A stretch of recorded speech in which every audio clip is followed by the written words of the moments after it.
πάω σε 144, αλλά νομίζω πως δεν χρειάζεται.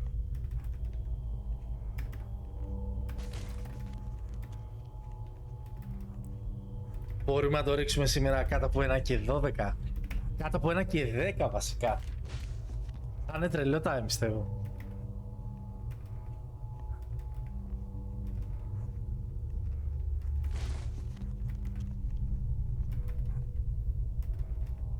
Σκεφτόμαι πως έπαιρνα τις δύο αφίσες μπροστά.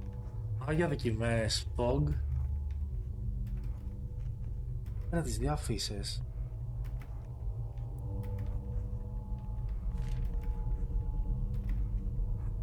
Και μετά να πήγαινα δεξιά.